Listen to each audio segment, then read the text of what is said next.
This was a swing and a miss for Nike, and let me tell you why. This here is the Air Jordan 1 Zoom Comfort 2 Día De Los Muertos. Día De Los Muertos is a Mexican cultural tradition in which we remember, praise, and mourn those loved ones whom have passed away. This isn't the first time that Nike tries to design something around the theme of Día De Los Muertos. I personally believe that their best iteration of it was definitely the Dunk SB Día De Los Muertos. In this pair right here, at least for me, is not it. As for the sneaker itself, well, I'll be nice. This here to me is more of a collector's piece and it is meant to be worn. And if you think you could pull off this wild design into one of your fits, then let me tell you that the materials here don't seem like they would age well. Let's start off with the leather. The leather used here feels very stiff, very plasticky when you touch it. I'm not a fan of it. It's not that tumbled and buttery leather that we like to see as we've seen in past Jordan 1 releases. Now the velvet, I've had mixed thoughts on it. I think I'm laying more across to it. It's okay. I don't see why other reviewers are calling it premium velvet. I feel like it's not the best. I'm used to touching velvet and almost instantly falling in love with the touch of it. It's smooth and silky soft. What we get here is definitely not that. I feel a rough touch to it. I get that feeling of water damaged suede, but I don't know if it's just my pair.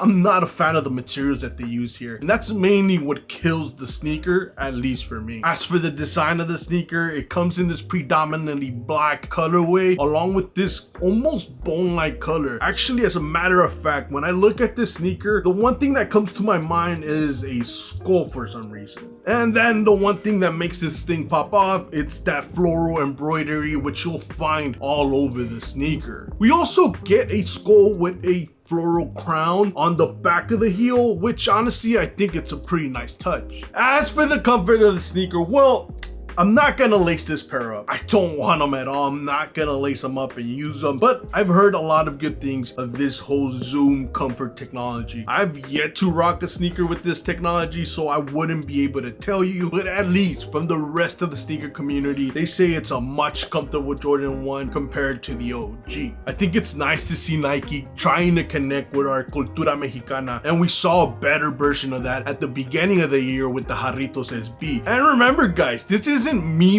bashing on your actual taste for sneakers. One thing we gotta remember is that within the sneaker community, we all have different tastes. If you really want to get a feel of it for yourself, go ahead and buy it. I don't think it's too expensive. It's sitting at around $200 in the aftermarket. Its retail price was around $165. I think if you negotiate with somebody will be willing to let them go as long as they get their money back. And like I said, it's just a sneaker that it's not for me. It definitely could be for you, and if you like it, well, that's cool too, you know. I personally don't like it. I don't see the quality on the materials that a lot of people keep talking about. For me, I'm just telling you as I see it. I've definitely seen better quality materials on other Jordan 1s, but then again, it's not their most expensive one, so I guess it kind of makes sense. As always guys, don't forget to like, comment, and subscribe, and let me know, am I crazy for rating the sneaker so low in the comment section guys?